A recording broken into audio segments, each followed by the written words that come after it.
This conference will now be recorded.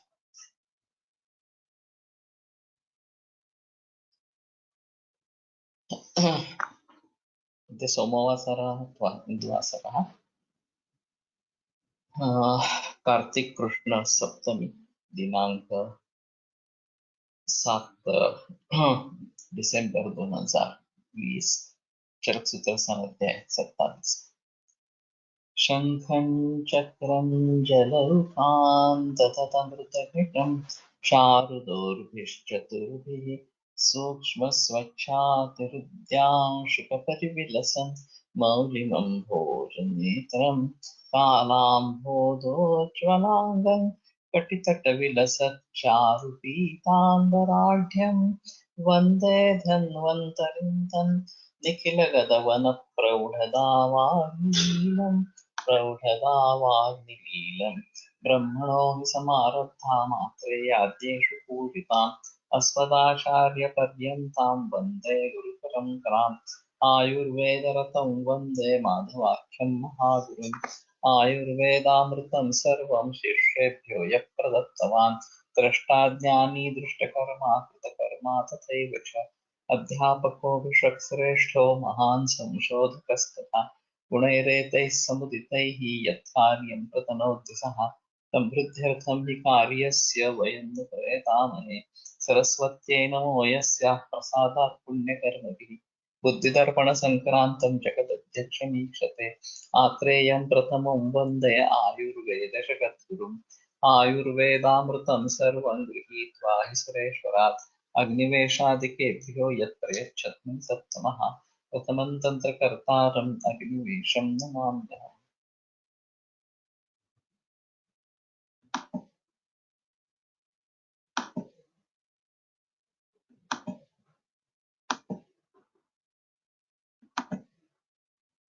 अन्नपानैकदेशोऽयम् उक्तप्रायोपयोगिकः द्रव्याणि न हि निर्देष्टुं शक्यं कार्त्स्येन नामभिः।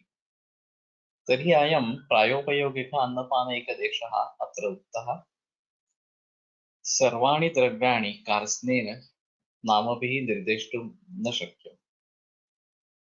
तर्हि अस्य विस्तरः बहु वर्तते।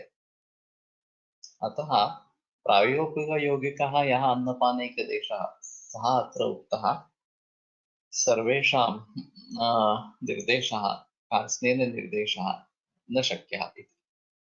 तत् यथा नानौषधं किञ्चित् देशजानां वचो यथा द्रव्यं तत्तत् तथा वाच्यम् अनुक्तं यद् तर्हि न अनौषधं किञ्चित् देशजानाम् इति यत् वचः एवमेव प्रकारेण द्रव्यं तत्तत् तथा वाच्यम् अनुक्तं यद् द्रव्यम् अनुक्तं तत्तत् तथा वाच्यं भवेत्। तो कौन सा भी द्रव्य औषध नहीं ऐसा नहीं है, अनौषध है ऐसा नहीं है। ऐसा जैसा सभी देशज द्रव्यों के बारे में निर्देश किया जाता है, उसी प्रकार से जो जो द्रव्य यहाँ पे अनुक्त है वो उस प्रकार से बताना चाहिए। तो ये थोड़ी दिक्कत की बात रहेगी। और अभी के समय में खास करके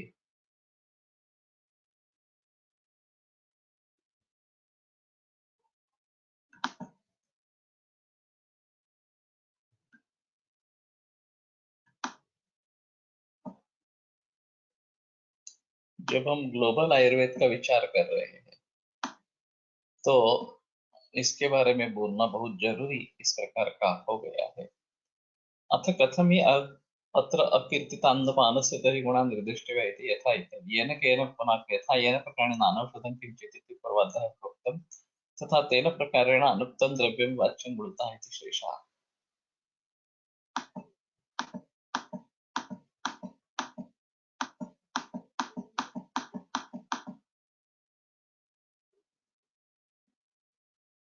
तदेव अनिर्दिष्टद्रव्यस्य गुरुफलत्वादि कथं नियमिते देशजानां वचो यथा इति। देशजाः देशान्तरीयाः तद्देशीयवचनात् ते गुरुभृत्वादयो ज्ञेया इत्यर्थः। किंवा देशजा यथा तत्तद्द्रव्यं व्यवहरन्ति इदं मधुरम् इदम् अम्लम् इत्यादि तत्प्रतिपद्य मधुरत्वा अम्लत्वात् प्रतिपन्न प्रतिव्याद्यस्य कारणम् इति पृथिव्यादीनां गुर्वादिगुणगणेन कर्मणा च रसोक्तेन तद्व्यक्तम् इत्यर्थः। तो ये काफी मुश्किल ही मामला है और अभी की ये बड़ी समस्या है कि आयुर्वेद के बारे में जब हम ग्लोबली विचार कर रहे हैं तो उसके बारे में किस प्रकार से सोचें। चरशरीरावयवाः स्वभावो धातवः क्रियाः लिंगम प्रमाणम संस्कारो मात्रा चास्मिन् परीक्षित। तो उसमें किन किन भावों का परीक्षण किया जाता है। चरः शरीरावयवाः, चर स्वभाव धातवः क्रिया लिंगम प्रमाणम संस्कारः मात्रा। ये बाकी स्पष्ट है। चर और अचर ऐसा भेद करना जरूरी है, ऐसा लगता है। ये शरीरावयव के विशेषण नहीं है। शरीरावयवाः कौन से है, वो स्वभाव क्या है, धातु कैसे है, क्रिया कैसी है, लिंग प्रमाण संस्कार मात्रा, इन सभी का इसमें परीक्षण किया जाता है। चरहा अनूप जल जलाकाश धन्वाद्यो भक्ष संविधि। तो ठीक है, तो चर क्या है, तो अनूप जल आकाश धन्व वगैरह वगैरह, ये भक्ष संविधि। भक्ष भक्ष तो अनुपचर है, जल में जलचर है, आकाश में भ्रमण करने वाले हैं, धन्व या जंगल देश में भ्रमण करने वाले हैं, और फिर उसी प्रकार का भक्ष्य वो सेवन करते हैं। जलजानुपजाश्चैव जलानुपचराश्च गुरुभक्षाश्च ये सत्वाः सर्वे ते गुरुवस्वताः। तो ये जो जलज है, अनुपज है, तो पानी में विहार करने वाले और अनुपदेश में विहार करने वाले जलानुपचराश्चर्य, और ये जल और अनूप इन दोनों में भ्रमण करने वाले हैं गुरुभक्षाश्च ये सत्वाः, और जिनका भक्ष्य गुरु होता है ते सर्वे गुरुवस्मृता, वो सभी गुरु समझ लेने चाहिए। लघुभक्षास्तु लघवो धन्वजा धन्वचारिण, जो जिनका भक्ष्य लघु है और जो धन्वज और धन्वचारी इस प्रकार के है, उनका लघु समझ लेना चाहिए। तो देश कौन सा है, पानी में भ्रमण करने वाले हैं, अनुप्रदेश में भ्रमण करने वाले हैं, या दोनों में भ्रमण करने वाले हैं, और जिनका भक्ष्य गुरु है वो सभी गुरु इस प्रकार से समझ लेने हैं। और जिनका भक्ष्य लघु है, ये जो धन्व या जंगल प्रदेश में उत्पन्न हुए हैं, धन्वचारी इस प्रकार के हैं, जंगल देश में भ्रमण करने वाले, उनका लघु इस प्रकार का होगा। तो ये एक अहम चीज रहेगी कि इसके आधार पर गुरु लघुत्व के बारे में सोचा जा सकता है। शरीरावयवा शक्ति शिरस्कंधादयस्तथा शक्तिमांसात् गुरु स्कंधस्ततः क्रोडस्ततः शिरः वृषणौ चर्म मेढ्यं च श्रोणी वृक्कौ यकृद्गुदं मांसात् गुरुतरं विद्यात् यथा स्वं मध्यमस्ति च।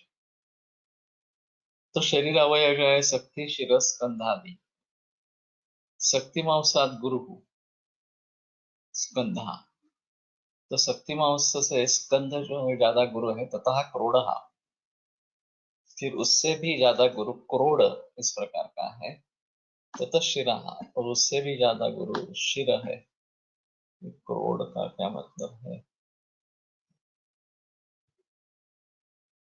ये एक बार लघुकोश में देखोगे, रामायण लघुकोश में। तथा शिरा, तो भेषा उससे भी गुरु है।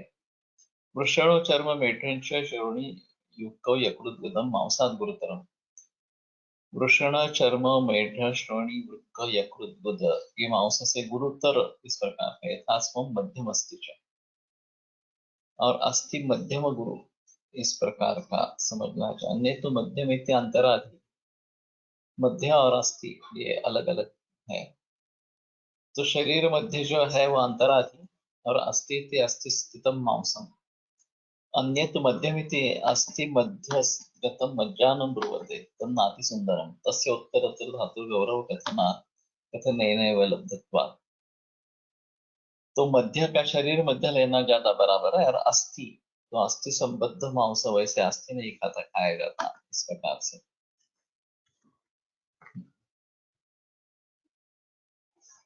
मांस के बारे में सोचेंगे ऐसा, पर वनस्पति का कैसा सोचेंगे अनुक्त के बारे में? हाँ, आगे आगे देखते हैं। अगर वनस्पतियों के बारे में इस प्रकार से कुछ सोच है, क्योंकि चरत्व वनस्पतियों में संभव नहीं है, अवयव संबंध है, धातु और बाकी जो है वो भी थोड़ा देखना पड़ेगा, स्वभाव ये भी देखना पड़ेगा। लेकिन मुद्ग और माश के बारे में, स्वभाव के बारे में बताया इस प्रकार का गया है।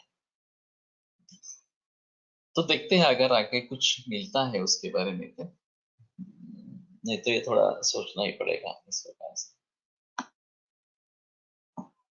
स्वभावान् लघवो मुद्गाः लावक तथा लावकपिञ्जलाः स्वभावद्गुरो माशाः वराह महिषाः।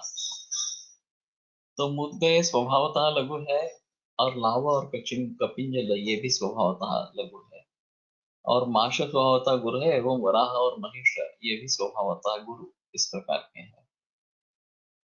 तो चर के बारे में नहीं बताया, वनस्पतियों के बारे में वो संभव नहीं है, लेकिन बाकी चीजों के बारे में थोड़ा सोचना पड़ेगा।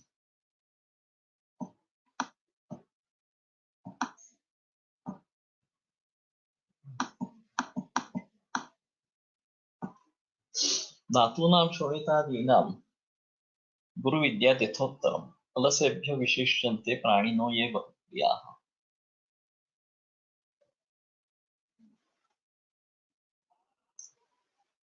तो शोणितादि जो धातु है उत्तरोत्तर गुरु इस प्रकार के हो जाते हैं।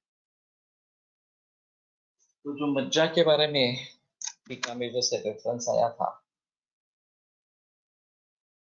मध्यस्थि का मतलब अस्थि का मध्य यानी कि मज्जा, वो बेहतर नहीं लगता कि इसमें वो समाविष्ट हो जाता है। तो रस से रक्त, रक्त से मांस, मांस से मेद वगैरह ज्यादा गुरु इस प्रकार के होते जाएंगे, और मज्जा और उससे भी ज्यादा गुरु शुक्र इस प्रकार का हो जाएगा। अलसेभ्य विशिष्यन्ते प्राणिनो ये बहुक्रिया। जो बहुक्रिया इस प्रकार के पानी प्राणी है, बहुत ज्यादा चेष्टा करने वाले, वो विशिष्ट होते हैं तो लघु होते हैं। जो बैठ के रहने वाले इस प्रकार के प्राणी है उनकी अपेक्षा, तो जिनकी हलचल ज्यादा है वो लघु इस प्रकार के रहेंगे, और जो लेजी है, अलस वाले है, वो गुरु इस प्रकार के रहेंगे।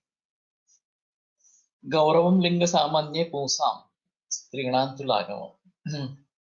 अगर लिंग समान है तो पुंसाम गौरव, जो मेल है वो ज्यादा गुरु होते हैं, स्त्रीणां तु लाघवम्।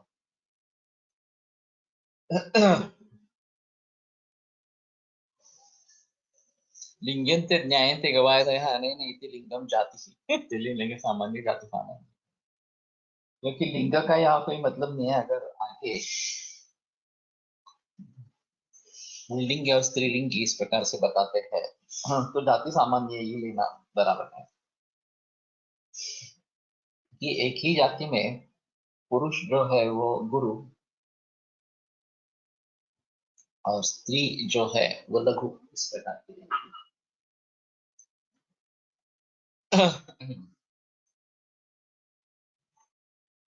एतच्च चतुष्पादाभिप्रायेण बोद्धव्यं पक्षिषु विपर्या यदाह हारिता चतुष्पादेषु लघ्वी स्त्री विहंगेषु लघु पुमान्। चतुष्पाद में स्त्री ज्यादा लघु इस प्रकार की है, और विहंगों में पुमान लघु है इस प्रकार से। स्त्रियश्चतुष्पात्सु पुमान विहंगेषु लघु इति। पुंसाञ्च गौरवे अत्यर्थ गुरोः शुक्रस्य आरम्भकस्य भूयस्त्वं हेतुं ब्रुवते, किन्तु स्वभावस्तत्र हेतुः अपवादः इति पश्यामः विहंगेषु दर्शनात्।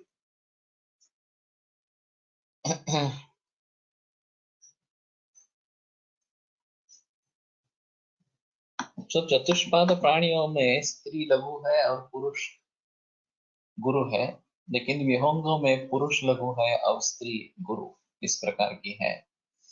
शायद ये परिस्थिति होगी कि पुरुष का विहार करके सब लेके आना, खाद्य या बाकी घर बनाने के लिए सामग्री लेके आना, ये पुरुष पक्षी का काम है, और स्त्रियां सिर्फ उसको जोड़ती रहती है या खिलाती रहती है जो भी खाना लाया गया है उसको खिलाना।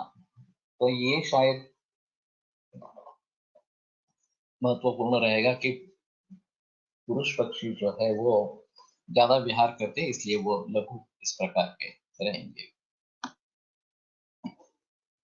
गुरूणां लाघवो विद्यात् संस्कारात् स विपर्यये, गृहेर्लागा यथा स्युः यथा च स्युः सत्त्वानां सिद्धिपिण्डकाः। तो संस्कार में विपर्य इस प्रकार का हो जाता है, गुरु का लघु हो जाता है, और सविपर्य तो लघु का गुरु भी हो सकता है। व्रीहि से लाजा बनेगी वो लघु बनेगी, सत्वना सिद्ध पिंड कहे जो बनेंगे तो वो गुरु हो जाएंगे। अग्निपातिताः पिंडाः गुरोरपिर्विहेः संस्कारात् लाजा लघवा इत्यर्थः। तो ये अहम बात इस प्रकार की रहेगी कि गुरु लाघव ये संस्कार से बदल सकता है, ये एक महत्वपूर्ण चीज है।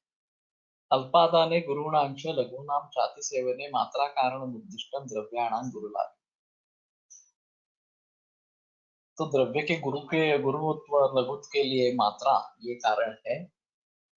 अल्पादाने गुरुणांश, अगर गुरु पदार्थ भी थोड़ी ही मात्रा में ले लेंगे, लघुनांश चाति सेवने तो लघु ही रहेंगे, और लघु ज्यादा मात्रा में सेवन करेंगे तो वो भी गुरु इस प्रकार के हो जाएंगे। तो यहाँ मात्रा कारण है द्रव्याणां गुरुलाभ।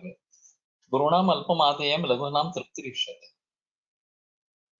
तो गुरु जो है वो थोड़े ही लेने हैं, और लघु जो है तृप्ति होने तक ही खाने हैं, उसके आगे नहीं खाना है, अति सेवन नहीं करना। मात्रा द्रव्याण्यपेक्षन्ते मात्रा चाग्निम अपेक्षते। मात्रा द्रव्य पर निर्भर है और मात्रा अग्नि पर निर्भर है। तो गुरुणाम अर्थ सुवित्यम लघुनाम नाति तृप्तता मात्रा प्रमाण निर्दिष्टं सुखं यावद् विजीर्यते, ये जो वाग्भट में बताया गया है कि अर्ध सवित्तीय गुरु पदार्थों के लिए है कि जितने से तृप्ति होगी उससे आधा ही खाना खाना है, और लघु जो है नाति तृप्तता, ज्यादा तृप्ति न हो यहाँ तक खाना है। यहाँ पे लघु नाम तृप्ति रिष्यते, लघु द्रव्य की तृप्ति होना ठीक है, अति तृप्ति निषिद्ध है। तो मात्रा द्रव्य के ऊपर निर्भर है और मात्रा अग्नि के ऊपर निर्भर है। ये बड़ा भेद है आयुर्वेद और एलोपैथी में। वहां ज्यादा जिक्र किया जाता है वो आवश्यकता क्या है, इसके ऊपर ज्यादा लिखा गया है। इतने कैलोरीज की आवश्यकता है वो लेनी चाहिए, उतने कैलोरीज के जो द्रव्य होंगे वो बचाने का सामर्थ्य अग्नि में है या नहीं है उसके बारे में सोच ही नहीं है। तो ये लेना है, 2 अंडी लेना है, 4 अंडी लेना है वगैरह इस प्रकार से बताते रहते हैं। और वैसे डाइजेशन के क्राइटेरिया वहां पे बताए नहीं गए, जैसे उत्साह हो गए तो ये जो हमारे यहाँ डाइजेशन के बारे में बात हुई वो उसके बारे में कहा, कहीं बहस एलोपैथी में इस प्रकार की नहीं है। तो ये दोनों में काफी अंतर इस प्रकार का है, और हमारे हिसाब में सुखम यावत विजीर्यति मात्रा प्रमाणम निर्दिष्टम, जो आसानी से जिसका पचन हो जाए वही खाना खाना चाहिए। हमारे शरीर के लिए इतना आवश्यक है इसलिए इतना खा लेना चाहिए, ये गलत बात है, क्योंकि उससे फायदे से बगैर नुकसान ही होगा। और जितना चाहिए उतने से कम खाने से कम नुकसान तो नहीं होगा, वो भली भांति पचन तो हो जाएगा। अग्नि बढ़ेगा तो फिर ज्यादा ले सकते हैं, ऐसा थोड़ा उसमें अंतर है। बलम आरोग्यम आयुश्च प्राणाश्चाग्नौ प्रतिष्ठिताः अन्नपानेन धनैश्चाग्निर्ज्वलति चान्यथा। तो ये भी काफी महत्वपूर्ण है। बल, आरोग्य, आयु और प्राण ये सभी अग्नि पर प्रतिष्ठित है। तो अग्नि आयुर्वेद की एक अहम संकल्पना है। और जैसे कि हमारे यहाँ चाक्षाग्नि, दात्पग्नि और भूताग्नि ऐसे तीन कंसेप्ट्स है, और ये शरीर में निरंतर चलने वाली प्रक्रिया है। जो आहार हमने ले लिया उसका पचन होके सार्किट विभाजन हो गया। आधुनिक विज्ञान के डाइजेस्टिव सिस्टम में यही खत्म, सिलसिला खत्म हो जाता है। उसके आगे के बारे में सोच इस प्रकार की नहीं है। और हमारे शास्त्र में उसके आगे आहार रस पर रसधात्वग्नि की क्रिया, फिर रक्त पोषक अंश, उसके ऊपर रक्तधात्वग्नि की क्रिया वगैरह, ये सिलसिला चलता रहता है। और इस बीच भौताग्नि की भी क्रियाएं होती रहती है। तो पचन की प्रक्रिया रुक नहीं गई। एक बार सार्किट विभाजन हो गया, बस आगे कुछ वचन का सोचना नहीं है, ऐसे आयुर्वेद की स्थिति में। और इससे शरीर में पूरे भावों का निर्माण आहार से होता है। साक्षात होगा या परंपरा से होगा। साक्षात सिर्फ आहार रस निर्माण होने वाला है, और परंपरा से रस रसादि धातु और पंच भौतिक अंश इस प्रकार से निर्माण होते रहेंगे। और ये एक अहम चीज है। तो अग्नि की संकल्पना, आयुर्वेद की मूल संकल्पना इस प्रकार की है। और उस पर बल, आरोग्य, आयु, प्राण ये चार भाव निर्भर इस प्रकार के हैं। तो अपने अग्नि के बल के अनुसार ही आहार लेना बहुत जरूरी है। उससे कम ज्यादा इस प्रकार से ले लेंगे तो फिर मुसीबत इस प्रकार की होगी। और हमारा जो बल है वो भी अग्नि के ऊपर निर्भर इस प्रकार का है। अभी कोविड-19 सिचुएशन में जो लोग एडमिट हुए थे उनके लिए जैसा रेगुलर खाना रहता है वैसा ही खाना था। सुबह ब्रेकफास्ट, दोपहर में भोजन, रात में भोजन, इस प्रकार का। उसको बुखार है नहीं है, उसका अग्नि अच्छा है नहीं है, उसके बारे में कुछ भी सोच अलवत में नहीं।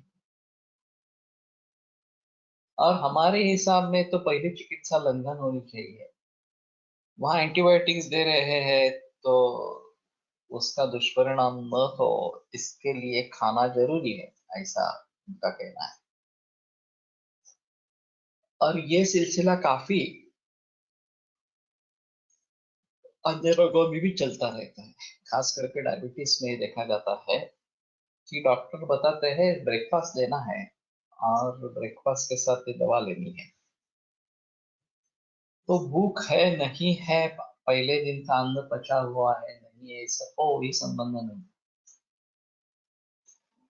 गोली लेनी है इसलिए दवा लेनी है, होगा इसलिए खाना खाना है।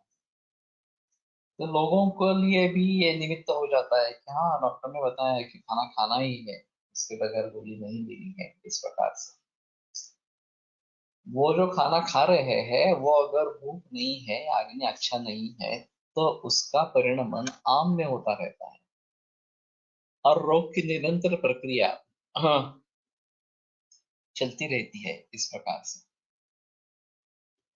प्रोटीन म्हणून रोज एग्स खायला घेतले घातले कोविड पेशंटला. या तो ये बड़ी समस्या है। अभी लोगों की सोच भी उसी प्रकार की हो गई है कि खाना नहीं खाएंगे तो हमारी इम्यूनिटी नहीं बढ़ेगी। यहाँ पे इम्यूनिटी अग्नि पर आधारित है। बोला जो है विप्र का वो अग्नि पर निर्भर इस प्रकार का है। ये एक अहम मुद्दा उठाया था, हम उसके बारे में सोचेंगे। ऐसा पर वनस्पति का कैसा सोचेंगे अनुक्त के बारे में। तो हमें शायद वृक्षायुर्वेद वगैरह ग्रंथों में से वनस्पतियों में जो धातु मल वगैरह बताते हैं, दोष धातु मल,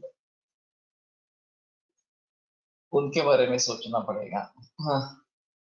और उसकी सिमिलैरिटी प्राणियों से कैसी है ये थोड़ा सा देखना पड़ेगा, तभी उनके बारे में सोच सकेंगे। और किस अंग का प्रयोग करना है, उपयुक्त अंग कौन सा रहेगा, इसके बारे में कैसे सोचना है। फणसलकर जी का एक कहना था कि जो मूल है वो आंतों जैसे काम करते हैं। अंतर में जैसे रस का शोषण इस प्रकार का होता है, उसी प्रकार ये मूल जो है वो जमीन से या जमीन में से पानी से जो रस वनस्पति के लिए आवश्यक है उसका शोषण इस प्रकार के करते हैं। तो अगर आंतों पर हमें काम करना है तो मूल का प्रयोग करना है। दशमूल वगैरह जो मूल वर्ग आए हैं ये आंतों पर ज्यादा अच्छा काम करते हैं, ऐसा एक उनका कहना था। वैसे भी बीज और फल ये शुक्र धातु पर काम करते हैं, ऐसी भी सोच है। चतुर्बीज जैसा कल्प, मृतिका चंद्र सूरज काला जाटी अवानी का। तो ये वेणुगोपाल शास्त्री जोशी जी का एक फेवरेट कल्प था, और उनका कहना था कि शुक्र धातु पर इसकी बहुत अच्छी क्रिया इस प्रकार के अग्निवर्धन करती है वगैरह वगैरह। तो उसी प्रकार से हाँ, ये जो पर्ण है वो श्वसन का काम करते हैं बॉटनी के हिसाब से। तो जो ब्रीदिंग पैटर्न वृक्षों में होता है, वनस्पति में होता है, वो पर्णों के आधार पर होता है। तो ये एक अहम चीज इस प्रकार की रहेगी कि पत्तों का इस्तेमाल खास करके हमारे लंग्स के लिए करें। और उसी ढंग से वृंत जो है, फल के वृंत हो या पर्ण के वृंत हो, स्रोतस का काम करने वाले इस प्रकार। तथ्या वृंत शते इस प्रकार का जो बताया गया है कि पांडुरोग में घृत आया है। तो स्रोतस अगर दुष्ट है, स्रोतस अगर अवरुद्ध है, तो इस प्रकार के वृत्त का प्रयोग करना है। तो काफी हद तक इस प्रकार से सोच सकते हैं। फिर भी वनस्पति का उपयुक्त अंग एक अलग चीज होती है, और उपयुक्त अंगों के गुणकर्म विभिन्न होते हैं। तुलसी में पत्ते कफग्न है लेकिन बीज पित्तग्न है। दोनों का प्रचलन अलग अलग अलग तरीके से चलता रहता है। तो हम किस कार्य को बढ़ावा देना चाहते हैं उसके आधार पर ये थोड़ा सा रहेगा कि किसका प्रयोग करें किसका नहीं करें।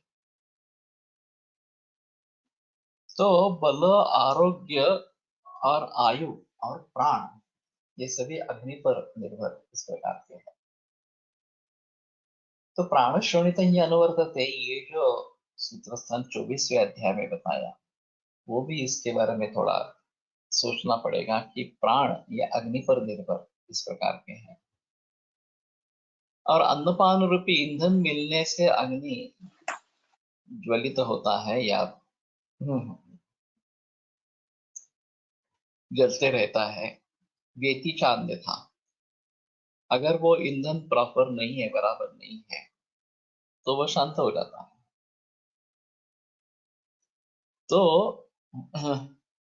जितना खाना चाहिए, जिस तरीके का खाना चाहिए वो हमें लेना चाहिए। ऐसा नहीं हो सकता कि बगैर खाने के हम जी सकेंगे। तो ये लंघन जो करवाना है वो किस हद तक करवाना है, कैसे करवाना है, इसके बारे में सोचना पड़ेगा। तो अगर अग्नि को ईंधन नहीं मिलेगा, अन्नपान रूप जो ईंधन है वो नहीं मिलेगा, तो वो नष्ट हो जाएगा। तो जैसे समिधा घी लगा के अग्नि में डालते रहते हैं तो अग्नि प्रज्वलित होता रहता है, उसी प्रकार अन्नपान ईंधन नहीं, वो उसको पुष्टि करती रहनी चाहिए, उस अग्नि की पुष्टि करते रहना चाहिए ताकि वो बुझ न जाए इस प्रकार से। तो ये एक अहम कंसेप्ट है, और इसके जरिए सभी जो सिस्टम्स है उसका आहार से संबंध निश्चित हो जाता है।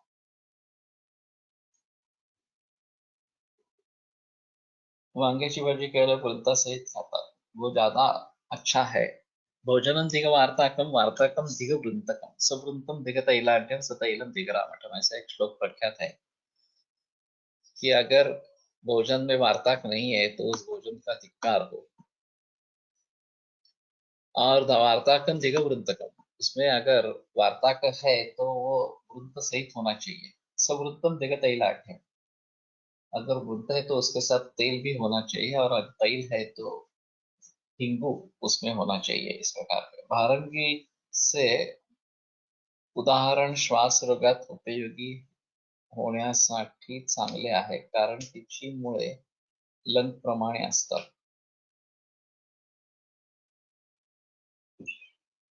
ओके। मैंने देखे नहीं है, एक बार पिक्चर मिलता है तो प्लीज उसी में डाल दो कि मूल और लंग जैसे है, इस प्रकार से। तो बैंगन की जो सब्जी है वो एक अहम इस प्रकार की बताइए, वाताकन कफवातक न, और ये कफवातक न है, लोग वातकर समझते हैं। One should have food twice a day after the age of 40 is what I read in one of your books, Ayurvedic Lifestyle, The Key to Health. हे सायं प्रातर्मनुष्याणाम् अशनं श्रुतिचोदितं नान्तरा भोजनं कुर्यात् अग्निहोत्र समोविधिः, ये श्लोक है, प्रख्यात श्लोक है। तो 2 ही बार खाना खाना चाहिए, बीच में खाना नहीं खाना है। लेकिन मैंने जिक्र किया है कि आप दूध या फल अलग से ले सकते हैं। यामवद्धेन भोक्तव्यम याम युग्मन न लगे, 3 प्रहर के बीच, 3 आवर्स के पहले कुछ नहीं खाना है, और 6 घंटे तक भूखे नहीं रहना है। ये दूसरा है, याम युग्मन न लगे। तो अगर सुबह का खाना 10 साढ़े 10 बजे हो गया और रात का खाना हम 6:30 7 बजे खाने वाले हैं, तो ये 6 घंटे से ऊपर हो जाता है। तो क्या कर सकते हैं? तो फल ले सकते हैं, दूध ले सकते हैं, ऐसा है। अभी तो प्रचलन चाय की है इसके बारे में। तो 2 ही दफा खाना खाएंगे तो उसका जरूर फायदा होगा, ऐसा है, पचन सुलभता से हो। अभी जो ये दीक्षित डाइट का है सिलसिला चल रहा है, और उन्होंने भी 2 ही बार खाना खाने के बारे में जिक्र किया है, वो आयुर्वेद से सुसंगत है। सिर्फ उसमें कुछ भी खाओ, ये जो बताना है वो ठीक नहीं है। लेकिन लोगों का मानना है कि अगर हम रिस्ट्रिक्शंस बताएंगे कि यही चीजें खाओ, और दिन में ज्यादा बार खाते रहते हैं, तो भी मुसीबत है। तो 2 ही दफा खाओ, इसको महत्व देना। क्या खा रहे हैं इसको थोड़ा गौण भाव कर देना। बाद में अपने आप लोग समझ जाएंगे, और जो परहेज का खाना है वही खाएंगे, ऐसा एक उसकी सोच है, उसके पीछे सोच है। पहले ये ब्रेक करना है कि 4-5 बार से या दिन भर खाते रहना, ये इस आदत से छुटकारा पाना है। और फिर 2 ही बार खाना खाएंगे, उसमें जो चाहे आपको वो खाओ। फिर उसमें दाल रोटी सब्जी वगैरह ऐसा ही खाओ वगैरह, इस प्रकार का आके परिवर्तन करना है। लेकिन ऐसी स्थिति है कि जिनको ज्यादा खाने की ही इच्छा रहती है, और परहेज करने की इच्छा नहीं रहेगी, वो फिर भी मानेंगे नहीं। तो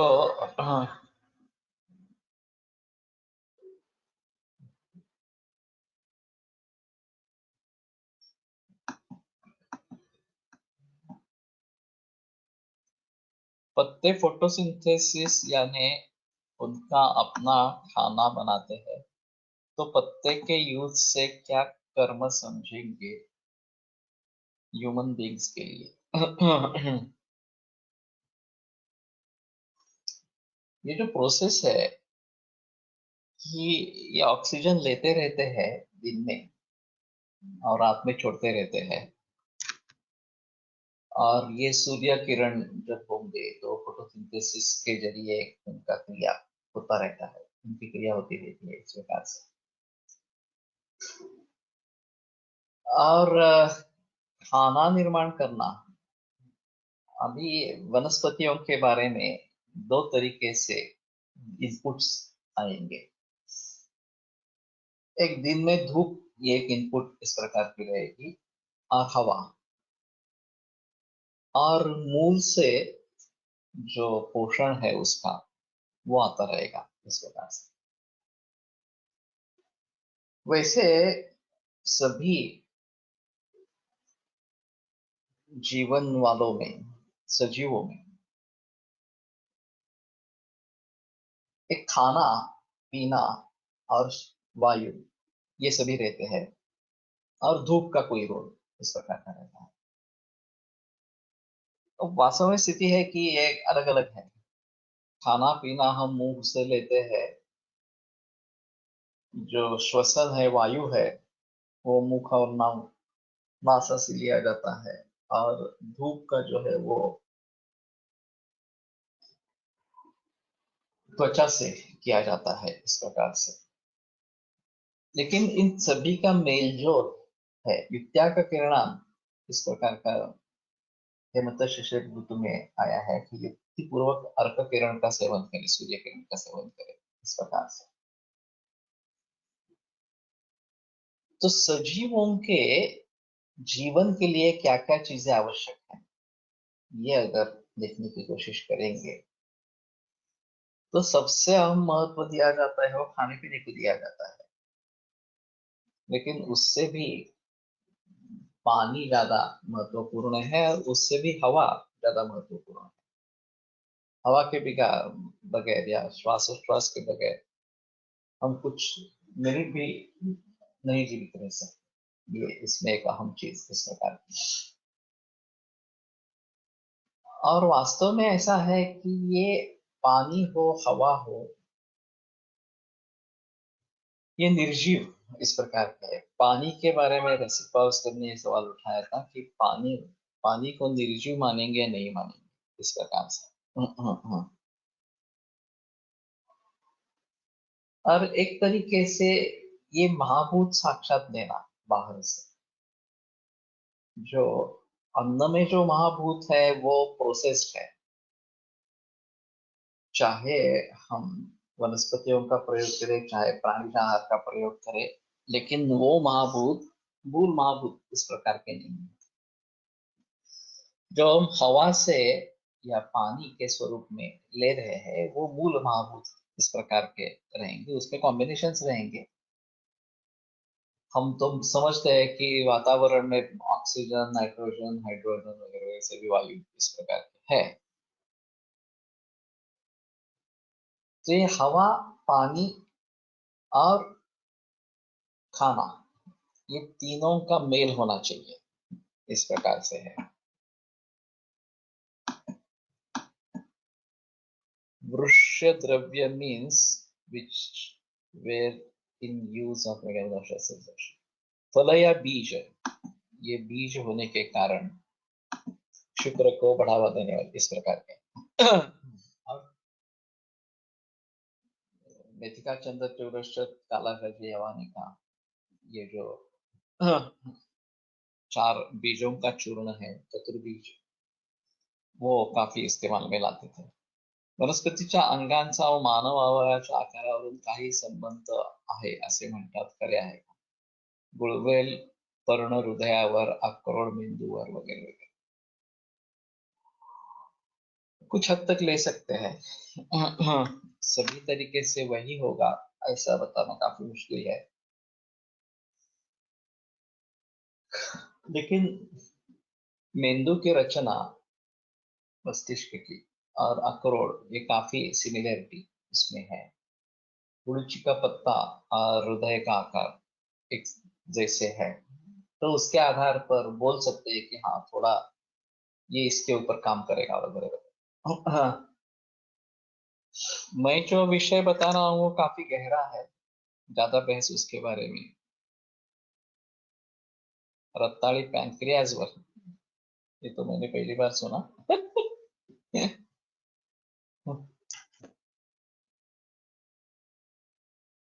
तो जीवन के लिए क्या क्या आवश्यक है, ये एक अहम मुद्दा है।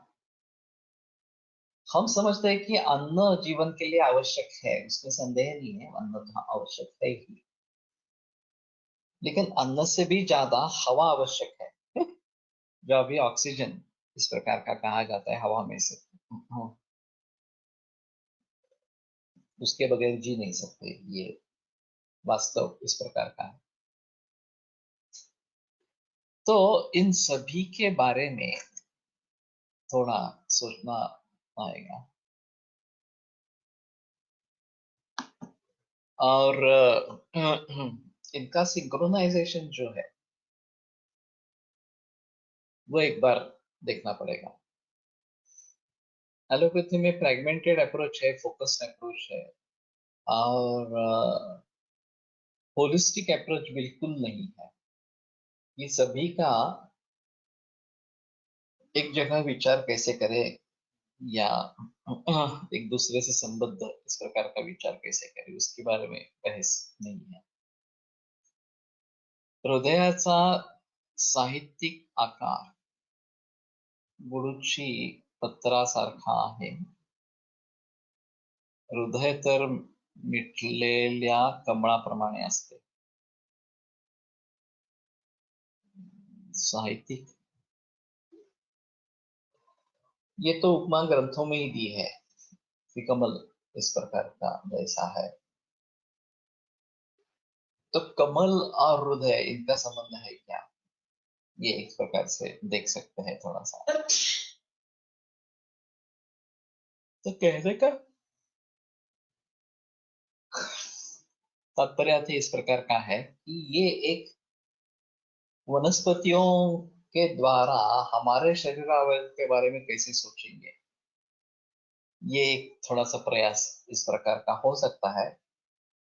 वहां पे जो कर्म हो रहे हैं वो कर्म शरीर में किस धातुओं के आधार पर, किस सिस्टम के आधार पर हो रहे हैं, ये अगर समझेंगे तो ज्यादा अच्छा रहेगा।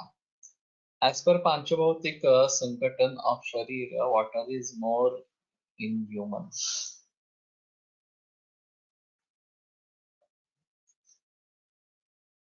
हाँ,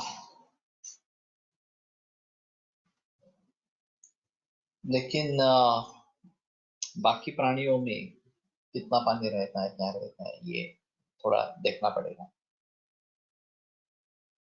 अभी ऑस्मोसिस जैसी प्रक्रिया वनस्पति में दिखी जाती है, वहां आज तक इस बात का पता नहीं चला है कि पानी ऊपर कैसे चढ़ता है। अगेंस्ट ग्रेविटी नारियल जैसे पेड़ में, जो काफी 50-100 फीट या उससे भी ज्यादा ऊंचे हो सकते हैं, वहां तक मूल से लिया हुआ पानी वहां तक कैसे पहुंचता है, ये कैसी स्थिति है। तो उसका पता अभी तक चला नहीं है, उसका प्रिंसिपल क्या है, उसके पीछे प्रिंसिपल क्या है उसके पास। तो अगर वहां पे हो सकता है, वो धीरे धीरे होता रहता है, एकदम नहीं होता है इस प्रकार से, तो अन्य जगह भी ये प्रयोग में ला सकते हैं क्या, ये एक अलग चीज इस प्रकार की रहेगी। वनस्पति का कौन सा अंग यूजफुल है, इसके लिए कैसे समझेंगे, थोड़ा कंपैरिजन ही करना पड़ेगा। वनस्पति के अंग और हमारे अंग, इनमें कंपैरिजन करके देखना पड़ेगा कि हमारे जैसे कर्म वाले कौन से अंग वनस्पतियों में है, ये थोड़ा देखना पड़ेगा। तो शायद उस अंग का प्रयोग हमारे उस अंग के लिए करेंगे, ऐसा थोड़ा सा है। अभी जैसे सजीवों में, प्राणियों में रस, रक्त, मांस में अस्थि, मज्जा, शुक्र इस प्रकार के धातु होते हैं, उस प्रकार से वनस्पतियों में इस प्रकार के धातु होते हैं क्या, ये भी एक सोच की बात है। उपधातु होते हैं क्या, ये भी एक सोच की बात है। और जैसे यहाँ पे सिस्टम्स बताते हैं, उसी प्रकार से सिस्टम्स वहां पे होते हैं क्या, ये भी एक अहम चीज इस प्रकार की रहेगी। सर्कुलेटरी सिस्टम है, डाइजेस्टिव सिस्टम है, अभी जो इस प्रकार से एलोपैथी, आधुनिक विज्ञान इसके बारे में सोचते रहता है, वह एक अहम चीज इस प्रकार की रहेगी कि कैसे उसके बारे में हम सोचेंगे। तो आधुनिक विज्ञान के सोचने का एक अलग ही आयाम है, और जो माइक्रोस्कोप के जरिए बना है। माइक्रोस्कोप से परे जाएंगे तो शायद होलिस्टिक अप्रोच होगा, ये सर्वांगीण दृष्टिकोण हो सकता है, इस प्रकार से फोकस अप्रोच को छोड़ेंगे। लेकिन फिलहाल ऐसी स्थिति नहीं है। फिलहाल जो अप्रोचेस है वो तो फोकस्ड अप्रोच या सीमित इस प्रकार का अप्रोच है। तो इन सभी के बारे में थोड़ा सा सोचना पड़ेगा, और ये दोनों किस प्रकार से हम समझेंगे, इसमें कंपैरिजन किस प्रकार से कर सकेंगे, ये थोड़ा सा देखना पड़ेगा। तो बॉटनी और जूलॉजी ये अलग ही सब्जेक्ट हुए हैं अभी फिलहाल। बायोलॉजी एक साइंस रहेगा, उसमें बॉटनी और जूलॉजी अलग अलग इस प्रकार के रहेंगे, और फिर उसके बारे में थोड़ा सा गहराई में जाकर सोचना पड़ेगा। मुळे म्हणजे मांसस्टेम, मुळे म्हणजे मांसस्टेम म्हणजे अस्थि, पाने म्हणजे रसरक्त, असं कुठेतरी वाचलेलं आहे। ओके. वनस्पती सजीव आहेत, त्यामुळे मुळापासून शेंड्यापर्यंत जीवनरस संचार, त्यांच्यातील जीवन शक्तीने शक्तीने अग्नी, वायू, मन, आत्मा होतो।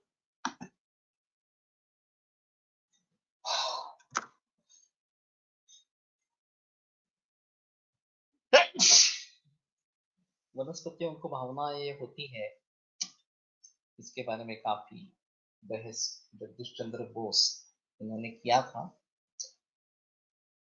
और उनको नोबेल प्राइज मिलने वाला था, वो नहीं मिला एक्चुअली। वो बर्बैक नाम के साइंटिस्ट हो गया बाद में, ऐसा कुछ सुना है। लेकिन ये जो एक श्लोक चरक में आया है, अभिवादितस्तु विपरो नाशिशं प्रयच्छति, श्मशाने जायते वृक्षा गुरुतरकनिकोपसेविता, कि ब्राह्मण को नमन करने के बाद अगर जो ब्राह्मण आशीर्वाद नहीं देता है, वो श्मशान में वृक्ष बन जाता है, गुरुतर और कंक के द्वारा सेवन किया जाने वाला।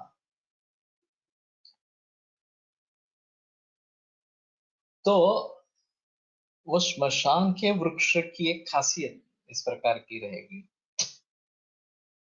और उस प्रकार का जन्म प्राप्त होना ब्राह्मण के लिए, ये इस श्लोक में बताया गया है। ते आत्मा, मन, उनका कर्म, ये सभी चीजें भी वनस्पतियों के बारे में भी होती है। जो 84 लक्ष्य योनि बताते हैं, उसमें वनस्पति और प्राणी दोनों तरीके की योनियां हैं। तो किसी का भी जन्म आ सकता है, ये है। चाहे हम पेड़ पौधे भी बन जाएंगे, चाहे कोई प्राणी बन जाएंगे, चाहे मनुष्य प्राणी बन जाएंगे, सभी चीजें पॉसिबल इस प्रकार की। कहने का मतलब है तीन अहम मुद्दे हैं इसमें। एक अन्न, जो सजीवों से ही आता है, चाहे वनस्पति से हो चाहे प्राणी से हो, इस प्रकार का हो।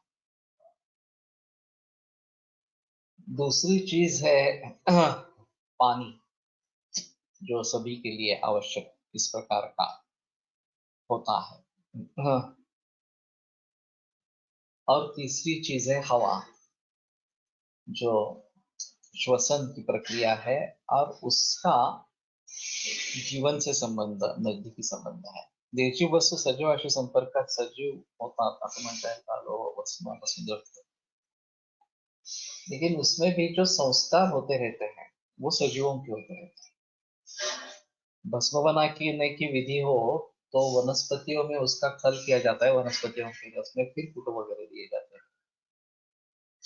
एक सुवर्णमाक्षिक ऐसा है कि जिसको केवल भूनते हैं और उसका भस्म बन जाता है और वो सीधा प्रयोग कर सकते हैं. नहीं तो बाकी सभी भस्मों के बारे में ऐसा है कि वो हाँ,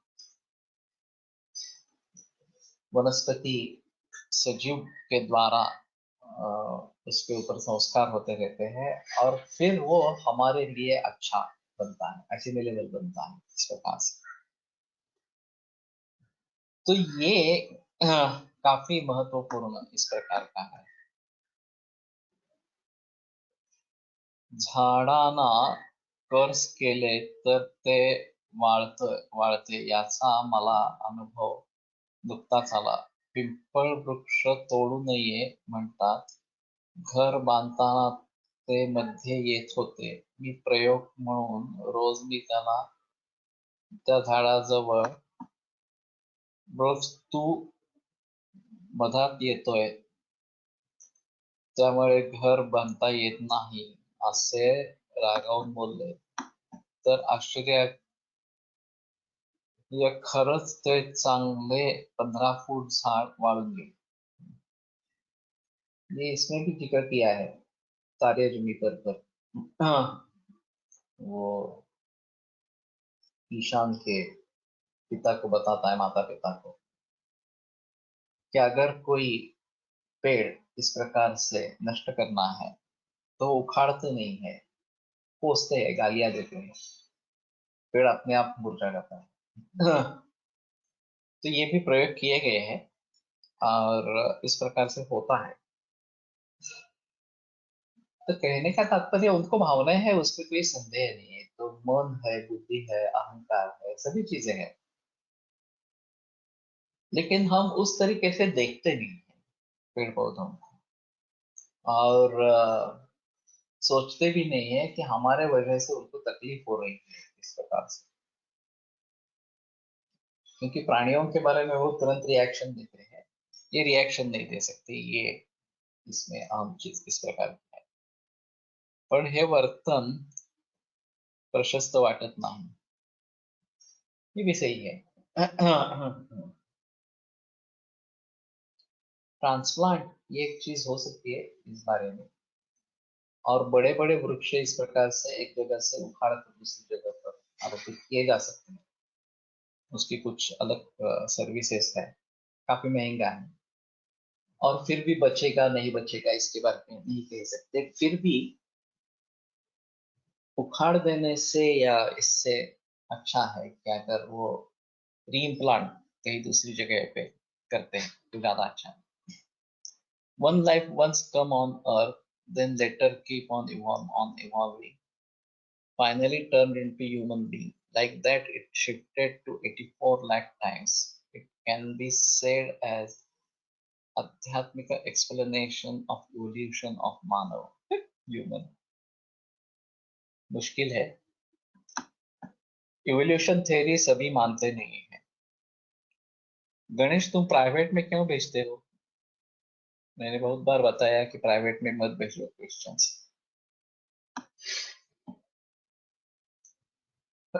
हाँ, इवोल्यूशन थ्योरी जो है वो भी वादग्रस्त है कि ये सही है या नहीं है इसके बारे में। सभी बीजों का एक साथ निर्माण हुआ ऐसा भी मानने वाला एक वर्ग है, और उत्क्रांति होती रही ऐसा भी मानने वाला एक वर्ग है। तो थोड़ा उसके बारे में सोचना पड़ेगा। मग सर्व वनस्पती सात्विक गुणाच्या आहेत का? ऐसा भी नहीं है। सत्वरजस तमस तरतम भाव रहता ही है। एक ब्रह्म तत्व is omni present.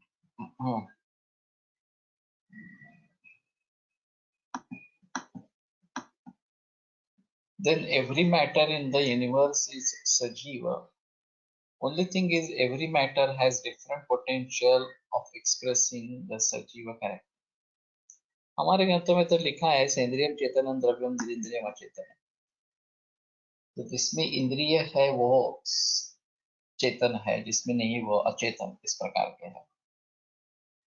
Survival of the fittest. वनस्पति तमोगुण प्रधान, ये भी नहीं बता सकते। ये ब्रह्मदंडी या गोरखमुंडी वगैरह इस प्रकार की, या हिमालय की जो वनस्पतियां है वो सत्वगुण प्रधान इस प्रकार की भी है।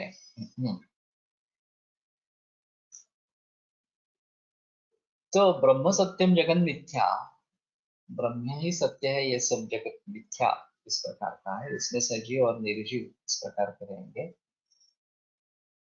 और सभी को ये ब्रह्म तत्व व्याप्त, सभी में व्याप्त इस प्रकार, या व्यापक है ब्रह्म तत्व इन सभी का, इस प्रकार का है।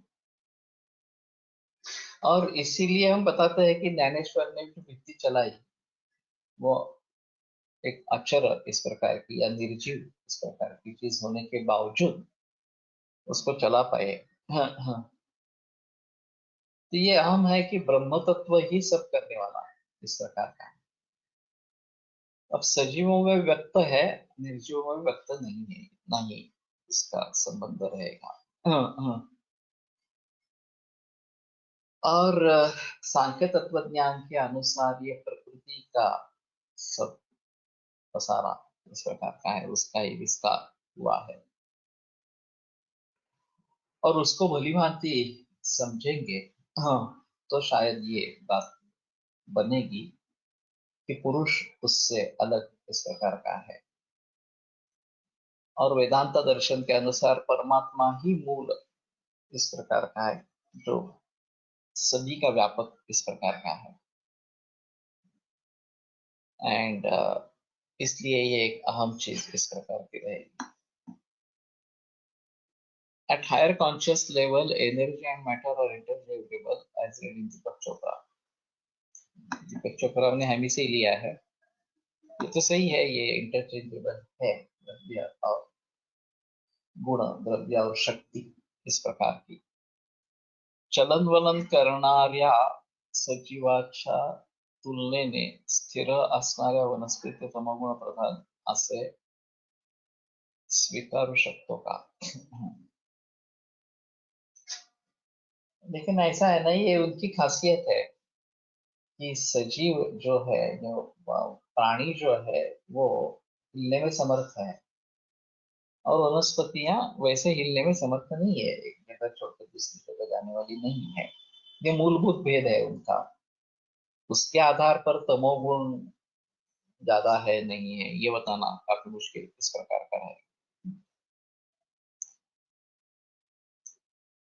तो ब्रह्म तत्व निर्जीवला सजीव करू निर्जीवला सजीव करू शकते असे अहिल्यारामच्या उदाहरणावरून। ये एक अलग है। और उसको श्राप मिला था और वो पत्थर बन गई थी इस प्रकार से, और उसीलिए उस पत्थर को, शिला को जब राम प्रभु के चरणों का स्पर्श हुआ तो फिर से अहिल्या बन गई इस प्रकार से। तो इंटरचेंजेबल है, उसमें कोई संदेह नहीं है, लेकिन ये कब होगा, कैसे होगा, ये थोड़ी बहस चलती रहेगी।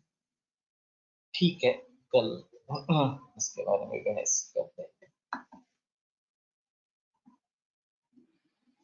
आयुर्वेद प्रकांडो निगदित इह शल्यतंत्र प्रधानः शिष्येभ्यः शाश्वतोऽयं निखिलजनकृपा व्याप्तचित्तेन येन आयुर्वेदस्य वाञ्छन् पुनरपि भुवने काञ्च सुष्ठु प्रतिष्ठां श्रेष्ठं धन्वन्तरिं तं प्रणमति च सदा वैद्यवर्गो हि नूनम् वैद्यवर्गो हि नूनम्